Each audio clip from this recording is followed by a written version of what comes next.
Hey guys, so this video is on carbohydrates and polysaccharides, and it's following directly on from the last video, which was on hemiacetals, acetals, and a quick introduction to carbohydrates. So these are the two forms of glucose, and they form when you take the linear form of glucose. So I'll just draw it out again. So this is what glucose looks like in its open chain form.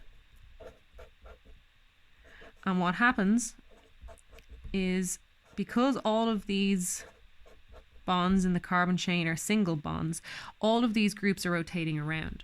So what can happen is that the molecule can rotate in such a way so that this oxygen ends up being very close to this carbonyl, and it will attack. So then what ends up happening is you get a cyclic structure, which is a 6-member ring, most commonly.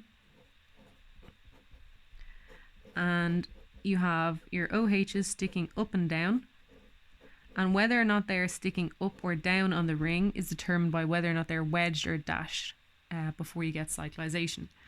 So just to highlight where all the atoms are coming from and going, so this oxygen here, okay, is attacking this carbon. So that's this oxygen, and if I put a little dot there, that's this carbon. And when that happens, this carbonyl, the double bond, will break, because as always, when you form a new bond to a carbon that already has 4 bonds, you have to break an old one. So this double bond will break, and you'll end up with an O-, and ultimately that negative charge will take this proton. So what you actually have is this here. And then, just to make it very clear, this oxygen atom here is the one that ends up with the kind of wavy line, okay? So that's how you get formation. And then this can open back up again, so this lone pair can come back in to reform your double bond. That will break this bond here, and then it goes backwards, and you end up with the linear form again. So the open chain form of sugars is usually a lot less common. So if you have glucose in solution, the vast majority of it will be over here, okay? So up to now, I've been drawing glucose with this wavy bond, okay? And what that means is, if this oxygen attacks from above the molecule, okay, so when it's all rotating around, this oxygen could be up here, so between the page and the camera. And if it does that, the oxygen of the carbonyl is going to end up going down through the page. Okay. Alternatively, this oxygen could come from underneath, so it could come from behind the page, which means this oxygen is going to end up sticking up towards the camera. So what happens is you end up with a mixture of isomers. So at the alpha position, so this is your anomeric carbon. Okay, so at your anomeric carbon, what can happen is your OH could be sticking up, or it could be sticking down. So that's what's represented by this wavy line. So if you draw the product of this reaction, instead of having to draw out both of these two structures, you draw one, and you draw a wavy line to show that it's sometimes up and it's sometimes down. Okay? Now these two forms are referred to as the alpha and beta forms. Okay? So there's a specific way of naming them.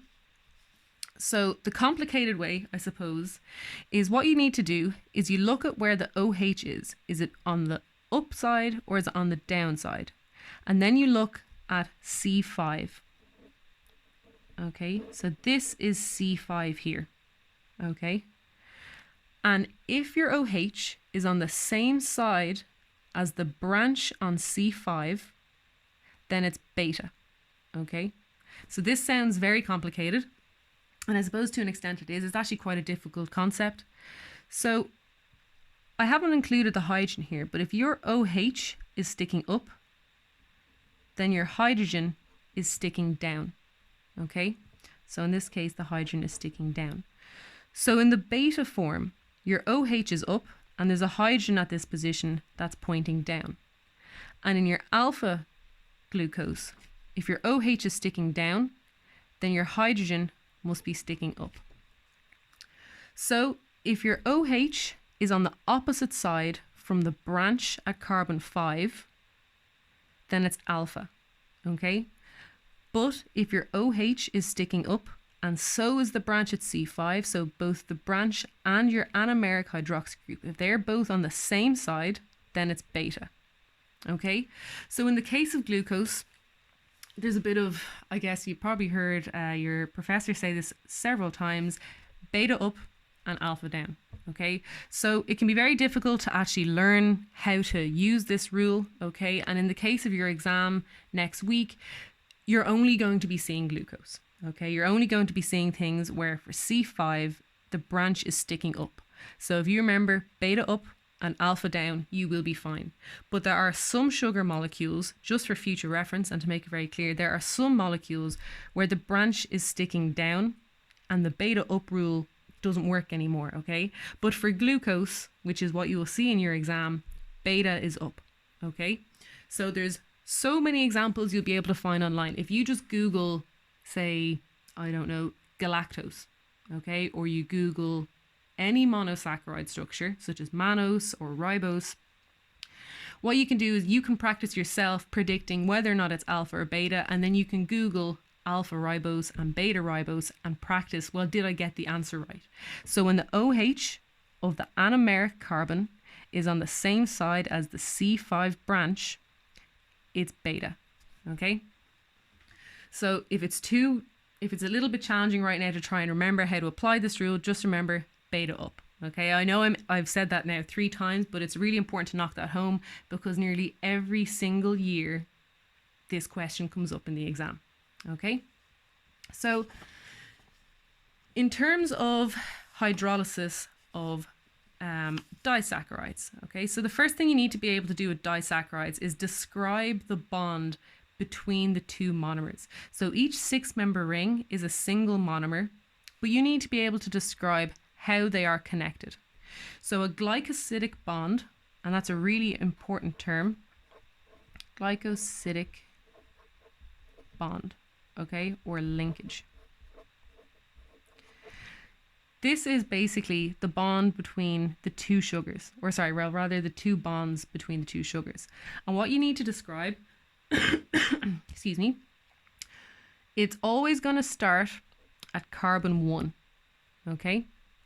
It's always going to start at carbon 1 because this is the anomeric position. And what happens is the oxygen of the sugar on the right is the oxygen that forms that bond, okay? So you actually lose this OH. So if you imagine the OH of this sugar attacking in here and you're losing water, so minus H2O, this is the oxygen that's present in your glycosidic linkage. Okay, so that's why I've drawn it in purple. So what you need to be able to do to describe a glycosidic linkage is you need to be able to number the ring. Now I know I made a bit of a mess when I was drawing this earlier, but if this is carbon 1, carbon 2, carbon 3, carbon 4, carbon 5, and carbon 6, okay? The way you describe this linkage is it starts at carbon 1 on this sugar, and it finishes at carbon 4 on the second sugar, okay? And you put that in brackets. And then you have to figure out, well, is it an alpha linkage or a beta linkage? And what you do for that is you figure out, well, is this bond here alpha or beta? In this case, it's going down, so you should know that it's alpha. So this is an alpha 1,4 linkage. Okay, and there'll be another example of that in a moment. Okay, so the way you describe it is you see, does the bond at the anomeric carbon go up or go down? Then you look at what carbon is it attached to on the second sugar. And in this case, it's carbon 4. Because, of course, you can connect through any of the OHs that's on the second sugar. So you could have a 1-2 linkage. Okay, and there's many examples of that in nature. Now, to cleave sugars, what happens is you hydrolyze it using water. Okay, and so again, I've color-coded it to make it clear. So what will happen is a hydrogen from your water atom will end up on this oxygen, and this sugar will take its oxygen back. So you can see that the purple oxygen stays with the purple sugar, and you pick up a red hydrogen, which comes from your water. In addition to that, so that leaves over an OH. So then that OH ends up on your blue sugar, okay? And you'll see here that it's a wavy line because you don't know whether or not that oxygen, or that OH rather, is going to attack from above or from underneath the ring, or where the page is drawn. Okay, so after hydrolysis with water, you'd usually do it in slightly acidic conditions. After hydrolysis with water, you will end up with a wavy bond here. Okay, so it will neither be alpha nor beta, it will be a mixture of both. Okay, so for another example of that, if you take this sugar here, okay, and again, we're going to take this as an opportunity to practice describing the linkages. So again, it's two glucose molecules. So it always starts at carbon 1, as far as you're concerned in this module anyway. So it's going to start at carbon 1, and you number the carbons again. So 1, 2, 3, 4, 5, and 6. So it starts at carbon 1. It finishes at carbon 4. And in this case, the bond here is going up. So that means, like we said up here, it's beta if it's up. So this is a beta 1,4 linkage. Okay, so this is, oh, sorry, I just punched my own phone. There we go. So this is kind of the most basic level of being able to describe glycosidic linkages. There are some that are a good bit more difficult perhaps to identify, but as far as I'm concerned, you only really need to know mostly about glucose and a little bit about galactose as well. But ultimately, all you need to do, you need to number the carbons over here, okay?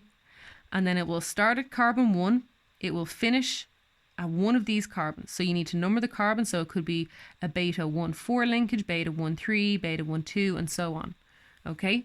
And when you do that, then you have to figure out, is it going up or is it going down? And if it's going up, it's beta. If it's going down, it's alpha. So again, I'm not trying to be patronizing by saying it over and over and over and over again, but it's exceptionally important. This question comes up, as far as I know, every single year. So it's, if you know how to do these 2 or 3 things, you're guaranteed to get about 10 or 15 marks. So that's why I think it's worthwhile to emphasize it over and over. So then when you hydrolyze these 2 molecules, okay, for some reason I didn't draw them out, but a bit of practice won't hurt. So when you draw them out, what you will end up with, and I always find it's easier to draw the sugar on the right first, but that's maybe just me. So I always start by drawing my 6-member ring. Because this was beta to start with, it's beta when it finishes, okay?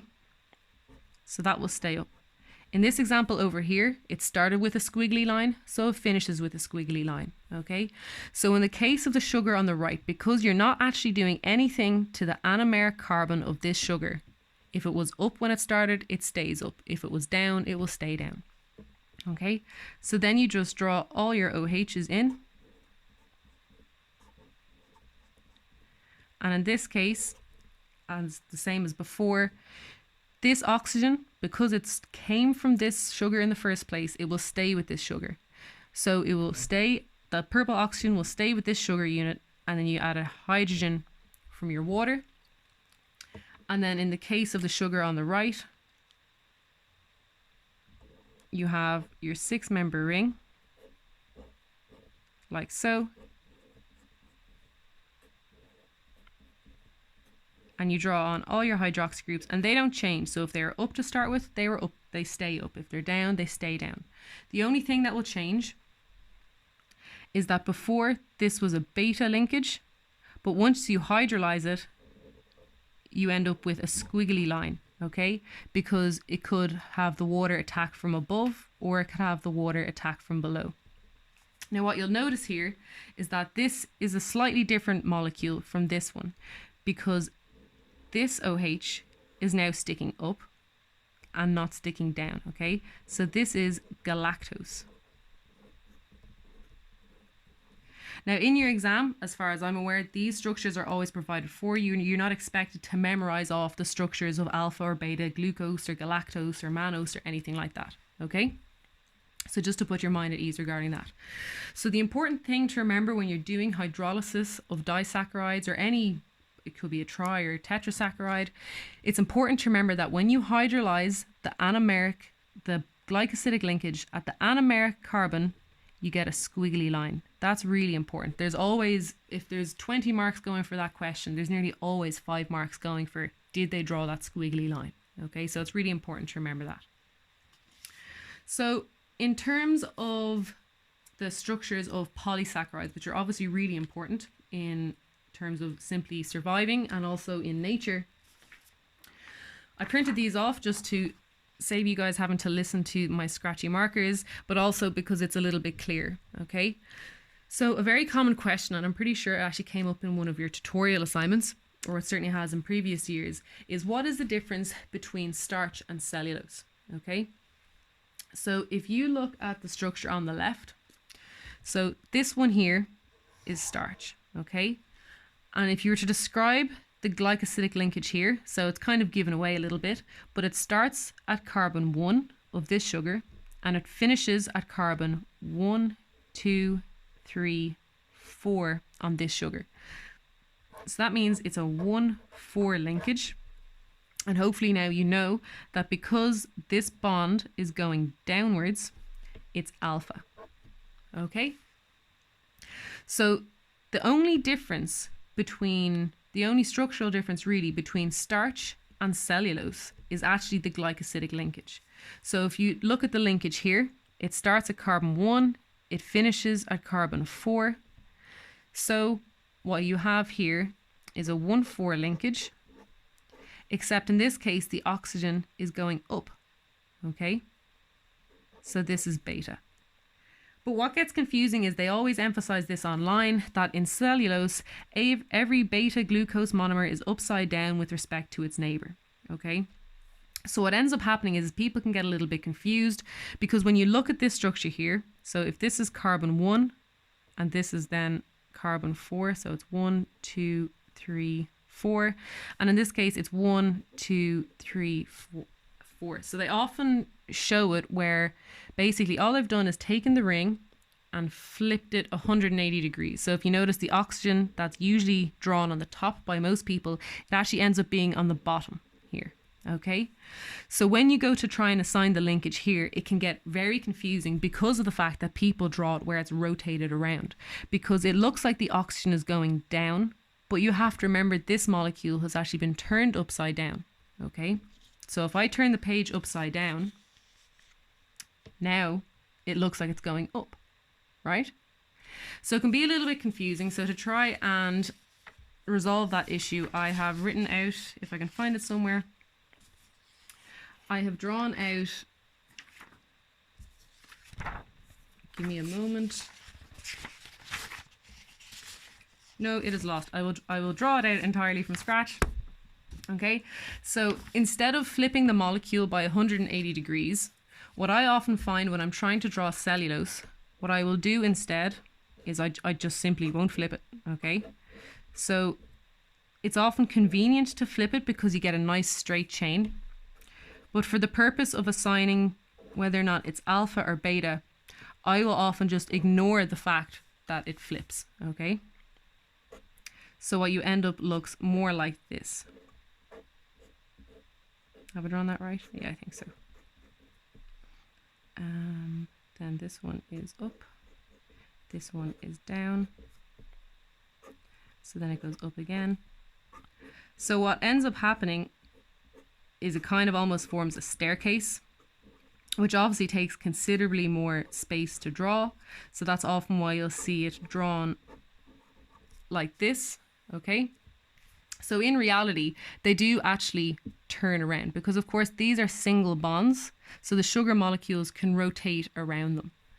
In terms of just helping you guys being able to assign the type of glycosidic linkage, it's just easier, I think, visually to see it this way, because now it's the same way you're used to looking at it before. So if you number all the carbons, 1, 2, 3, 4, 1, 2, 3, 4, it's much easier to see that it's 1, 4, 1, 4, and it's going up, so it's beta.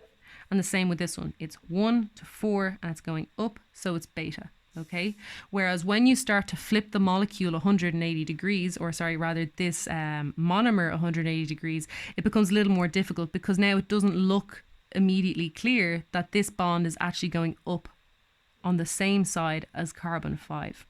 Okay, so it can be a little bit complicated, but it's usually quite easy to understand, I personally think, when you draw it out like this.